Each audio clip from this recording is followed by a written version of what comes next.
In the small city of General Santos in the Philippines, young Emmanuel grew up in a house made of plywood and cardboard, where the dirt floor constantly reminded him of life's harshness. The suffocating heat entered through cracks in the makeshift walls, while the smell of sea breeze mixed with the aroma of fried fish coming from stalls near the port. Emmanuel, affectionately known as Manny by neighbors, woke up every day before sunrise, helping his mother, Dionysia, organize the few goods they would sell at the local fair. The Pacquiao family lived with so little that Manny often went to sleep with his stomach growling, giving his portion of rice to his younger siblings. His eyes, however, shone with rare determination, even when his bare feet stepped on sharp stones on the way to school. The scars on his small hands told stories of early work, selling cigarettes, cleaning gardens, carrying bags at the market, any job that could earn a few pesos to help support the family. Manny's father, Rosalio, had left when he was still a child, leaving Dionysia with the responsibility of raising 6 children alone. This absence created in Manny a sense of responsibility that seemed disproportionate for a boy of just 12 years old. While other boys played with improvised kites in the dusty streets, he mentally calculated how much he needed to earn to buy a kilogram of rice that would feed the family that night. Nights were especially difficult when tropical storms transformed the fragile roof into a sieve, letting in water that formed puddles on the floor of the small dwelling. Manny placed buckets and pans to collect the water while cradling his younger siblings, promising them in whispers that one day they would have a house where rain wouldn't get in. On those nights, he watched his mother pray fervently, with a worn rosary between her calloused fingers, asking for strength to face another day. Hunger was a constant companion, but Manny learned early on that it could be transformed into fuel for bigger dreams. When he discovered boxing through an old television set in the local convenience store, his eyes fixed on images of fighters as if he had found a path to escape the poverty that surrounded them. That night, while his family slept, he practiced punches in the air, imagining that each blow brought him a little closer to a better future for all of them. At 16, Manny made the decision that would forever change his family's destiny. He left school and departed for Manila, carrying only a worn backpack with 2 changes of clothes and an immense dream tucked in his chest. The farewell from his mother, Dionysia, was marked by silent tears and a medal of St. Michael the Archangel, which she placed around her son's neck, asking him never to forget his roots. The streets of Manila received the young man with the indifference typical of big cities, and the contrast between the capital and his small General Santos made his heart ache with homesickness and fear. The first months were a literal fight for survival. Manny slept on a thin mattress on the floor of a boxing gym that agreed to train him in exchange for cleaning services. The smell of sweat impregnated in the walls, the constant sound of punching bags being hit, and the grunts of fighters became the soundtrack of his new life. During the day, he trained until his muscles screamed with exhaustion. At night, he worked as a security guard in a convenience store, sending almost all the money he earned to his family in General Santos. Hunger remained a constant companion, but now it was a conscious choice. Manny frequently skipped meals to save every possible peso. His determination caught the attention of Buboy Fernandez, an assistant trainer who recognized in the thin, hungry young man an enormous inner strength. Buboy occasionally began bringing leftover food from his home, pretending they were scraps that would be thrown away, thus preserving the pride of the young fighter who refused to accept charity. Manny's first professional fights earned just a few hundred pesos, but they were treasures for someone who grew up with nothing. Each victory was celebrated with a call home, where Dionysia would put the public phone on speaker so all siblings could hear the enthusiastic voice of their older brother, promising that soon they would have a new house. What Manny never told was about the nights he cried alone, feeling the weight of responsibility on his young shoulders, or about the painful bruises hidden beneath his clothes. The turning point began when, after an impressive sequence of victories, Manny was noticed by Freddie Roach, an American trainer visiting the Philippines. Freddie's experienced eye saw beyond the still-developing physique of the young Filipino. He saw the hunger, not just physical, but the hunger to win, to change his destiny. A short conversation through an unlikely interpreter, and a promise was made. If Manny could get to the United States, Freddie would train him. That night, the young fighter couldn't sleep, imagining how he would transform that opportunity into salvation for his family. Manny's rise in the boxing world was meteoric, but the sacrifices remained invisible to the public that was beginning to admire him. While headlines celebrated his victories, few people knew that he lived in a small apartment shared with 6 other Filipino fighters in Los Angeles, sleeping on a mattress on the floor. The money from his first international fights was sent entirely to the Philippines, where Dionysia could finally buy a simple but solid house that didn't let rain in during tropical storms. Each fight represented not just an advance in his career, but the possibility of sending more money home. Manny trained with an intensity that frightened even the most experienced fighters, as if each punch to the bag was a blow against the poverty that had marked his childhood. His skinny body began to gain muscle, but he maintained the habit of saving on everything. He wore shoes until they were completely worn out, cut his own hair, and ate simple meals he prepared on the small electric stove in the shared apartment. The nights before big fights were particularly difficult. While other fighters enjoyed moments of relaxation, Manny remained awake, mentally reviewing every movement he would execute in the ring.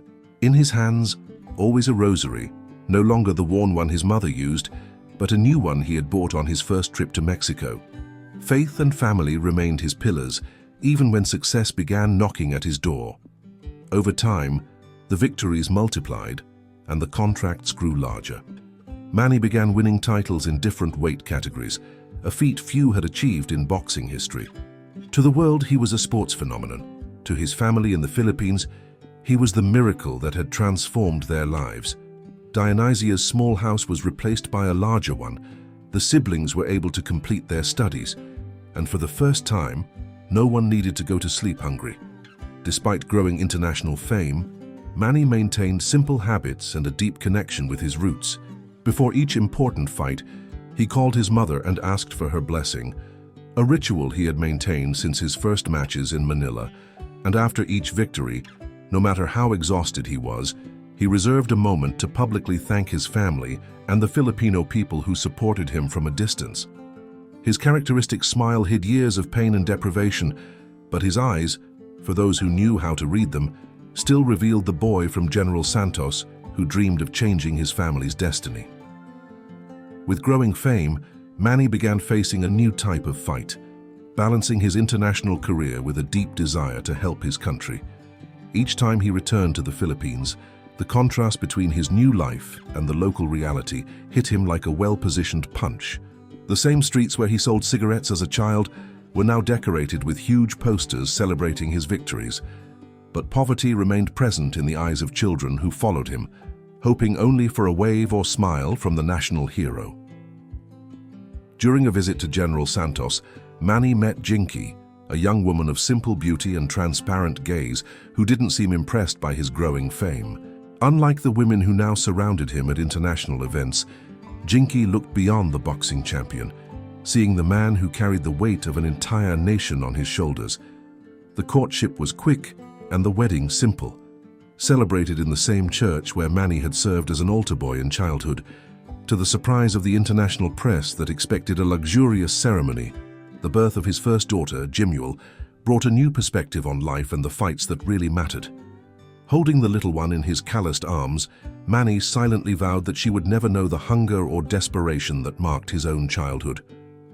The sleepless nights now were not from financial worries, but from the baby's nocturnal cries, a music that, although tiring, sounded like a blessing to someone who grew up fearing not having enough to eat the next day. As his family grew with the birth of more children, so did his influence in the Philippines. Without initial planning, Manny began to be sought out by people from his hometown asking for help, for medical treatments, scholarships, repairs to homes damaged by typhoons. At first, he responded to requests individually, but soon realized he needed a more organized approach. With the help of Jinky and some trusted friends, he began structuring ways to give back to the country that had transformed him into an idol. Politics emerged almost as a natural consequence of his desire to promote broader changes. When invited to run for public office, Manny initially hesitated, aware of his academic limitations. It was Jinky who encouraged him, reminding him that his life experience was worth more than framed diplomas. On the nights before his first electoral campaign, the world boxing champion studied Philippine history and politics books with the same intensity with which he trained for his fights, determined not to disappoint those who trusted him to represent them. While his political career was taking shape, Manny continued to fight in the ring, facing increasingly challenging opponents. Years of sacrifice began to take their toll on his body. Pains that once disappeared after a few days of rest now persisted for weeks. In a private consultation with his doctor in Los Angeles, he received the news he feared. If he continued fighting at the same pace, the damage could be permanent. The information remained between him and the doctor. Not even Jinky was initially informed, as Manny feared she would insist he retire immediately. At home, his eldest daughter, now 12, began asking questions about her father's past that she knew only through stories told by others. The pre-teen's natural curiosity led her to research Manny's life before fame, discovering details he had chosen not to share, to spare her from the harshness of that reality. One night, she found in an office drawer a small wooden box where Manny kept his relics. The St. Michael medal his mother had given him, a tiny pair of gloves from his first professional fight, and a yellowed envelope containing his first savings that were never spent, a constant reminder of where he had started. The discovery triggered a deep conversation between father and daughter, the first time Manny spoke openly about the days when he went to sleep hungry so his siblings could eat.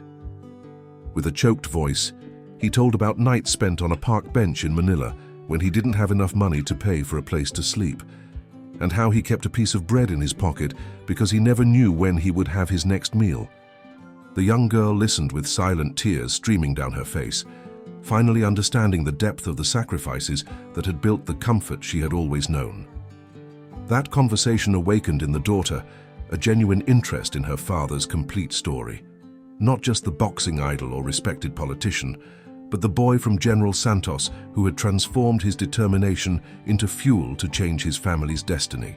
She began secretly recording Manny's accounts, recording his stories when he felt comfortable sharing them, creating a precious archive that she knew would one day be important not just for her family, but for all Filipino people.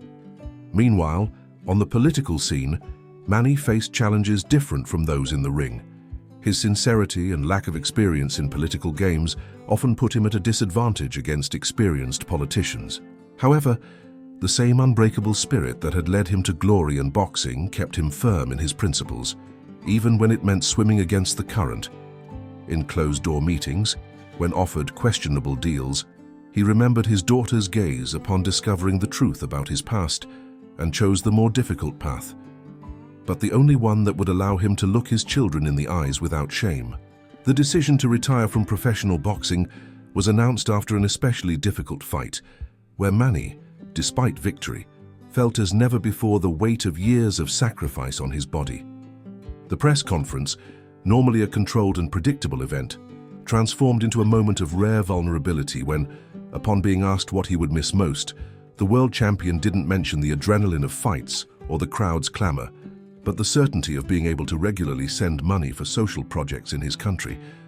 That unexpected response revealed a side of Manny that few knew outside his intimate circle. The man who never forgot the sensation of lying down with an empty stomach. With more time available after retirement from the ring, Manny intensified his political presence and social actions, frequently visiting remote communities in the Philippines that rarely received attention from authorities. On one such trip, accompanied by his eldest daughter, now a young adult who had become his confidant and unofficial advisor, he revisited General Santos, not as the senator or former world champion, but as Emmanuel, Dionysia's son, who had departed decades ago with a worn backpack and a dream. The visit coincided with a strong typhoon that devastated part of the region, leaving hundreds of families homeless. Without prior announcements or cameras, Manny mobilized personal resources to provide temporary shelter, food, and medical assistance. For 3 consecutive days, he worked side by side with local volunteers, carrying rice sacks, setting up tents, and consoling families who had lost everything.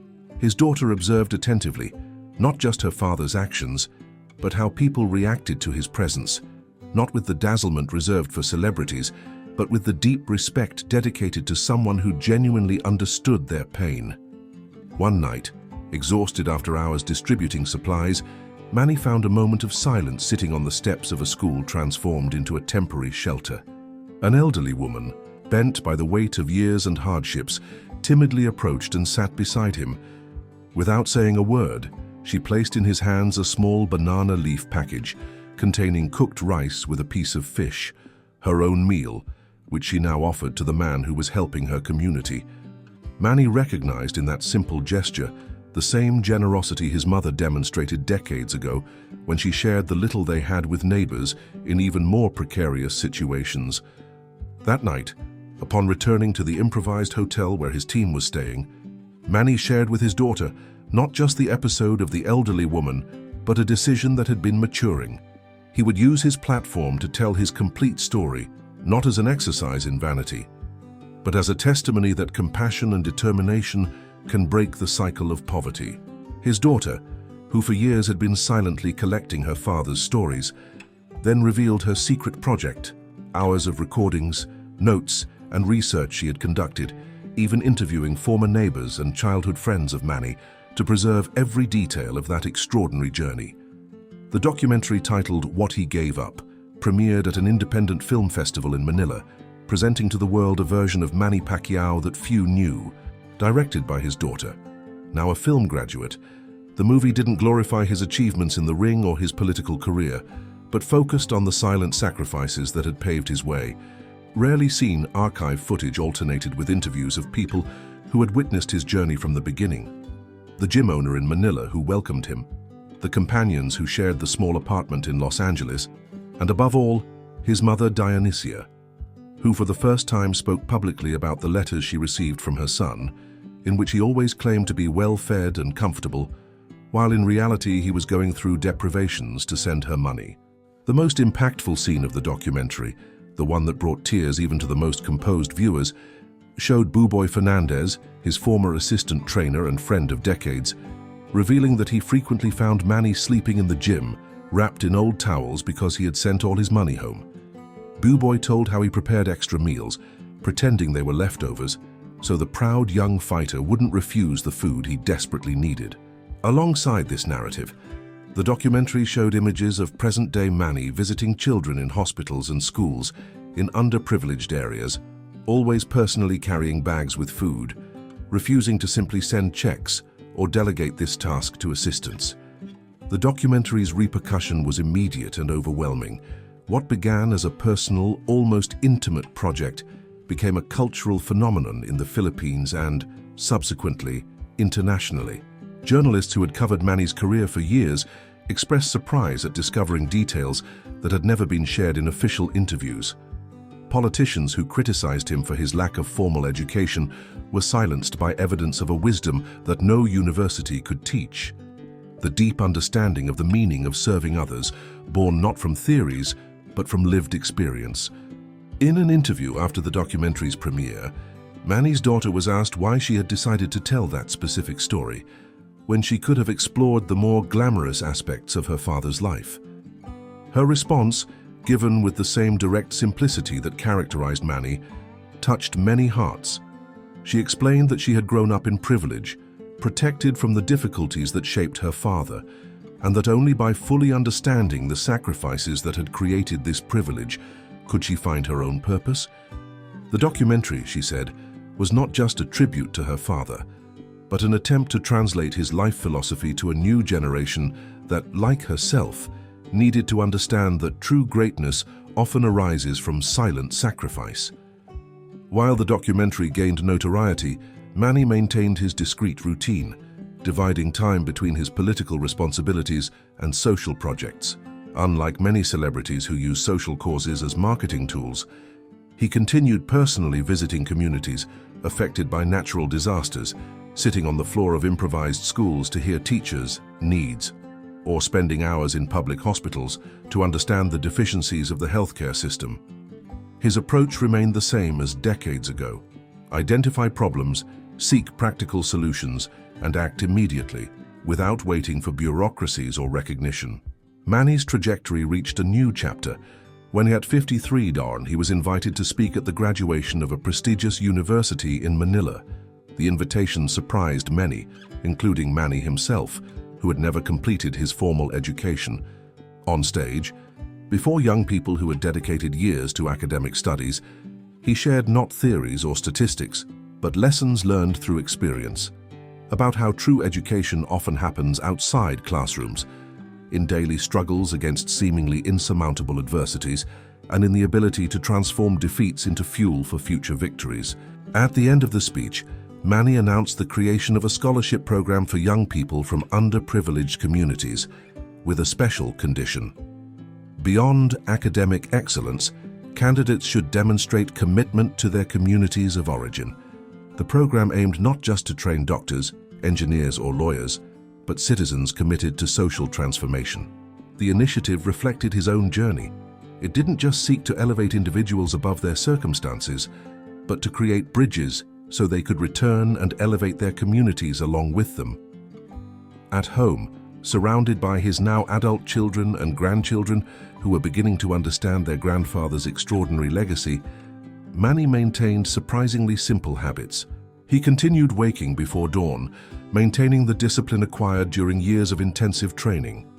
His meals remained basic, and he was frequently found in the kitchen preparing simple rice and fish, to the despair of chefs he could easily hire. When questioned about why he didn't enjoy more of the luxuries he could easily have, his response was always accompanied by a characteristic smile, because you never know when we'll need to remember how to live with little. Manny's relationship with his daughter, the documentary's director, evolved into a partnership that went beyond family ties.